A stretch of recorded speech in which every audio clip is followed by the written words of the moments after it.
Welcome back to our channel, where we bring you the most explosive and deeply emotional updates from the world of daytime television. Today is a magnificent day to dive into a storyline that is guaranteed to leave you breathless. We are unpacking a monumental twist of fate that redefines loyalty, sacrifice, and the haunting power of the past. Let's explore this incredible journey together. For weeks, the atmosphere surrounding Carter Walton and Daphne Rose Walton has been suffocating, drenched in the silent, agonizing weight of unfulfilled dreams. The sprawling, beautifully decorated rooms of their shared home have become nothing more than a haunting reminder of the one thing they desperately desire but cannot seem to attain: a child.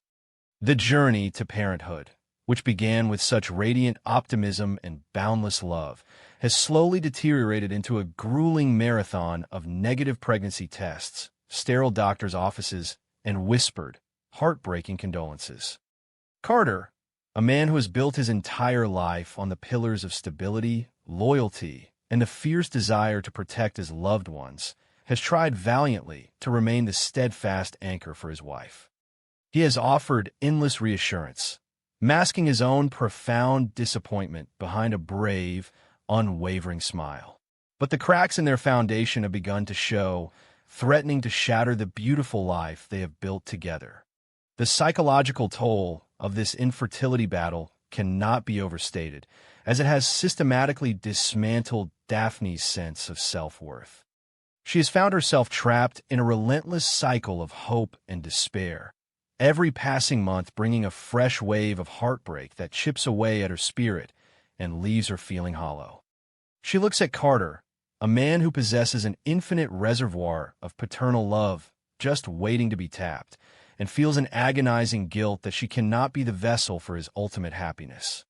The conversations about alternative routes, including the endless bureaucratic and emotional hurdles that accompany surrogacy and adoption, have only added to the heavy burden resting on her fragile shoulders. She knows that Carter would never abandon her, that his vows were spoken with absolute sincerity, but the fear of resentment is a toxic seed that has already been planted deep within her mind. She imagines a future where the silence of their home eventually drives an insurmountable wedge between them. It is against this backdrop of profound vulnerability and quiet desperation that the universe decides to deliver a shockwave of biblical proportions. The scene unfolds on an evening that feels remarkably ordinary, the kind of quiet Los Angeles night that perfectly belies the explosive drama brewing just beneath the surface. Carter and Daphne are wrapped in the fragile comfort of their living room, perhaps trying to find solace in each other's presence after yet another emotionally draining day of discussing medical appointments and shattered expectations. And then, the heavy silence is shattered by a sudden, urgent knock at the front door. It is a sound that will forever demarcate the boundary between their old life and the terrifying new reality they are about to enter. When Carter approaches the door, completely unaware of the monumental shift about to occur, the audience is collectively holding its breath, anticipating the arrival of a storm that will change the canvas forever. The heavy wooden door swings open, and the breath is violently snatched from the room as an impossible apparition steps into the light. Standing on the threshold, illuminated by the pale, unforgiving glow of the porch, is a ghost from the past. It is a woman whose name has been spoken only in hushed, mournful tones over the last few months, whose tragic demise had sent shockwave through the entire community and cast a dark cloud of suspicion over characters like Melissa Dillon. Luna Nozawa is alive. The sheer impossibility of the sight is enough to paralyze both Carter and Daphne in a state of profound, mind-altering shock. For months, the narrative surrounding Luna has been one of pure tragedy and unresolved mystery. The world believes she was dead, a victim of a cruel and untimely fate, her absence leaving a gaping wound in the lives of those who knew her. Yet here she stands, breathing, trembling, her eyes wide with a mixture of terror and desperate resolve. But it is not merely the miraculous, inexplicable resurrection of Luna Nozawa that sends the room into an absolute tailspin. It is the fragile bundle she is holding in her arms, clutched tightly to her chest, wrapped in a simple, unassuming blanket, is a newborn baby. The visual impact of this moment is staggering, hitting with the force of a runaway freight train. The woman who is supposed to be resting in a grave is standing in the living room of a couple desperately yearning for a child, holding the very manifestation of their deepest, most unattainable desire. The irony of the situation is so thick, so incredibly cruel, that it feels like a physical blow to Daphne's chest. She stares at the infant, then at Luna, her mind desperately trying to reconcile the impossibility of the scene unfolding before her eyes.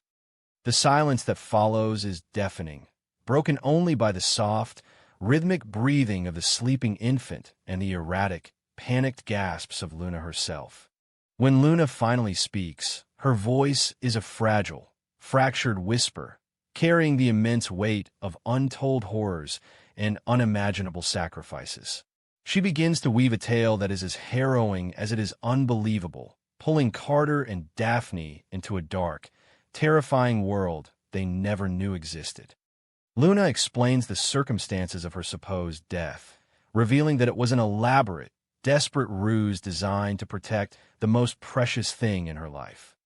She had discovered she was pregnant, and almost simultaneously realized that she and her unborn child were in grave, imminent danger from a threat so severe she dared not speak its name.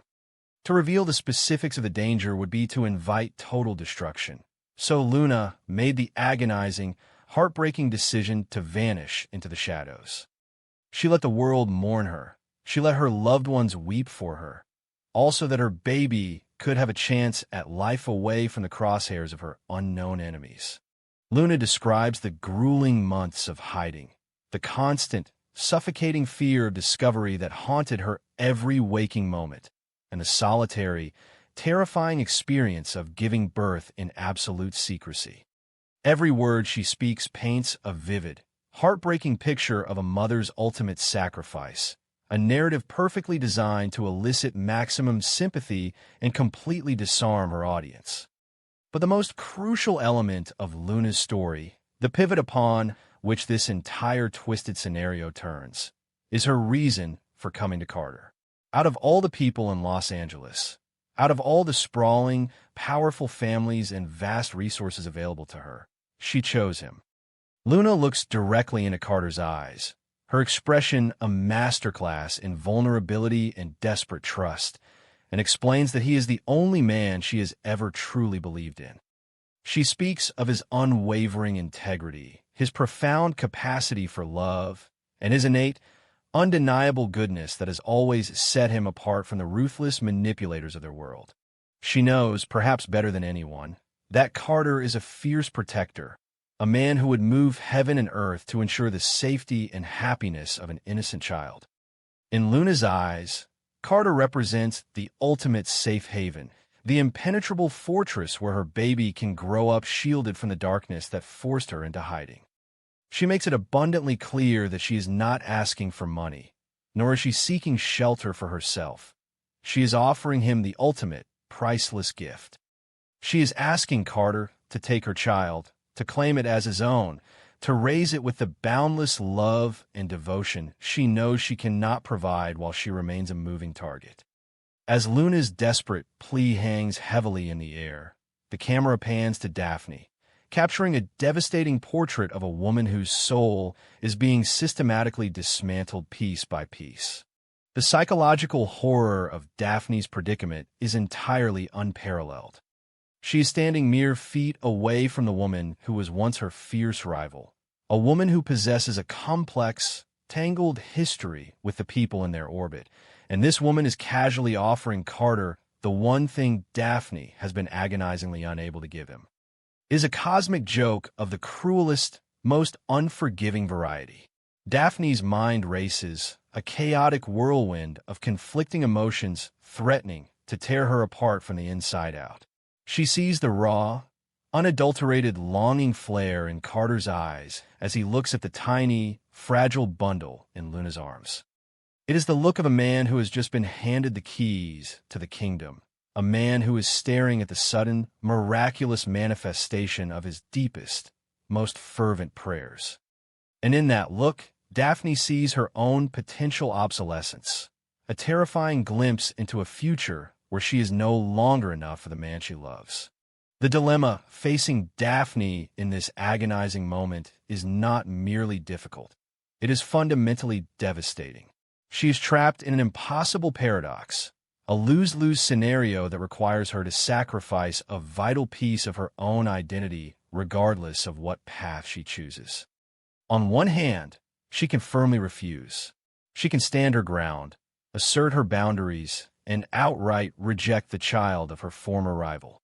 She can logically argue that bringing Luna's baby into their home is a recipe for absolute disaster, a constant, living reminder of a complicated past and a potential magnet for whatever lethal danger Luna is fleeing. But she knows, with a terrifying, bone-chilling certainty, that if she says no, she will permanently extinguish the brilliant light that has just reignited in her husband's eyes. The resentment would be immediate, profound, and entirely incurable. Carter might comply with her wishes out of duty, but a part of him would always mourn the child he was forced to turn away. That silent, festering mourning would inevitably poison the well of their marriage, transforming their home into a tomb of unspoken regrets. The rejection would be the final, fatal blow to a relationship already strained to the breaking point by the heavy, suffocating burden of infertility. On the other hand, the alternative is almost equally unbearable to contemplate. To accept this child means to invite Luna Nozawa permanently into the psychological fabric of their family. Even if Luna disappears back into the shadows tonight, her ghost will linger forever in the baby's eyes, in the baby's smile, in the very blood that pumps through the child's veins. Daphne would be committing to raising the child of a woman she once viewed as an adversary, constantly grappling with the deep-seated insecurities and the gnawing feeling that she is merely a substitute mother, a convenient placeholder in a story that truly belongs to Luna and Carter. The daily act of mothering this child would require Daphne to swallow her pride, to bury her own ego, and to perform an act of supreme, painful grace that borders on the superhuman. The tension in the room reaches an excruciating, dizzying climax as Carter turns to Daphne, his eyes pleading silently, communicating a lifetime of hope and desperation in a single glance. He does not speak, he does not pressure her with words, but the desperate hope radiating from him is a physical force that pins Daphne to the spot. The silence stretches, heavy and pregnant with the immense weight of 1,000 unspoken fears. Daphne looks at Luna, searching the other woman's exhausted face for any sign of malice, any hint of a hidden agenda. But all she sees is the terrified facade of a mother on the run. Then, Daphne looks down at the baby. The tiny, innocent face is completely oblivious to the massive emotional warfare raging above it. And finally, she looks back at Carter. She sees the man she loves with every fiber of her being, the man she vowed to stand beside in sickness and in health, the man whose heart is currently breaking and healing simultaneously in the span of a single heartbeat. In a moment of profound, heartbreaking clarity, Daphne makes her monumental choice. She realizes that her love for Carter is vastly greater than her pride, greater than her crippling fear, and far greater than her lingering resentment toward Luna. If this is the only conceivable way to make him whole, if this is the only way to save their marriage from the slow, agonizing death of unfulfilled longing, then she will bear the heavy burden. She will take the child. She will become the mother this baby desperately needs, and she will give Carter the beautiful family he deserves, even if the foundation of that family is built on the smoldering ashes of her own deep-seated insecurities. The words, when they finally escape her trembling lips, are barely more than a breathless whisper, but they carry the unstoppable force of a tectonic shift. She says yes. She agrees to the adoption. She agrees to take Luna's child and raise it as a Walton, forever altering the trajectory of all their lives. The immediate aftermath of Daphne's declaration is a chaotic, overwhelming symphony of relief and unspoken dread. Carter's reaction is visceral. He practically collapses under the immense weight of his own gratitude, hot tears streaming down his face as he reaches out with trembling hands to take the baby from Luna's arms. The moment Carter holds the child against his chest, the transformation is instantaneous and breathtaking. The heavy, suffocating aura of despair that had clung to him for months evaporates entirely, replaced by a radiant, overwhelming joy. He is a father. The miracle he had prayed for has finally arrived. He looks at Daphne with a reverence that borders on religious worship, silently thanking her for the monumental, selfless sacrifice she has just made for his happiness. But while Carter is bathed in the warm, golden light of newfound fatherhood, Daphne finds herself standing in the cold, encroaching shadows of her own mind. Luna's departure is as swift and dramatically abrupt as her arrival. Having secured the safety of her precious child, she offers a tearful, hurried goodbye, her eyes lingering on the baby for one agonizing, heartbreaking second before she turns and vanishes back into the unforgiving night, swallowed by the darkness that brought her. The door clicks shut, sealing the baby safely inside the Walton home and locking the danger, presumably, outside. But the reality of the situation is far more complicated and insidious than a simple locked door. As Daphne watches Carter softly coo and whisper promises to the infant, a profound, chilling sense of isolation washes over her. As the initial, adrenaline-fueled shock begins to wear off and the stark reality of their new situation sets in, the tiny seed of doubt that was planted in Daphne's mind during Luna's desperate plea begins to sprout, sending dark, twisting roots deep into her fragile psyche. Was Luna actually telling the truth? The story of a mysterious, unnamed danger forcing her to fake her own death and abandon her child is undeniably compelling. But in the treacherous, highly manipulative world of Los Angeles, compelling stories are very often the most dangerous lies. Daphne's analytical mind, sharpened by years of navigating the complex social and corporate dynamics of her ruthless environment, cannot help but dissect the bizarre encounter. Why Carter? Yes, he is a remarkably good man, but is that truly the only reason?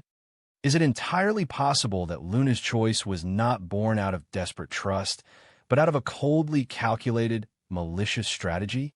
The paralyzing fear that begins to gnaw relentlessly at Daphne's mind is a terrifying, insidious monster that refuses to be silenced. She starts to wonder if this entire heartbreaking scenario is actually an elaborate Trojan horse, a brilliant, devastating scheme meticulously designed to infiltrate her home and destroy her marriage from the inside out. By giving them the child, Luna has permanently and irrevocably tethered herself to Carter.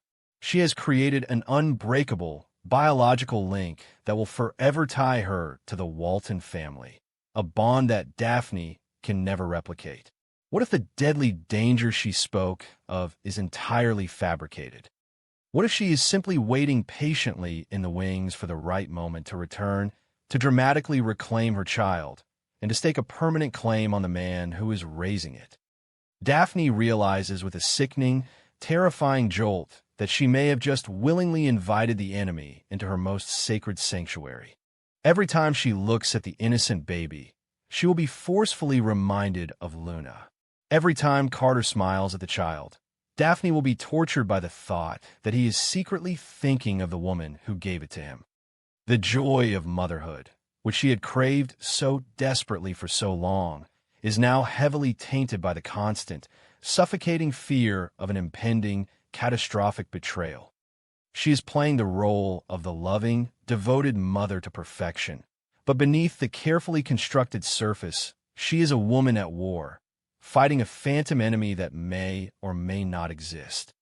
The emotional exhaustion of maintaining this flawless facade while simultaneously battling her own dark, consuming suspicions threatens to push Daphne to the absolute brink of her sanity.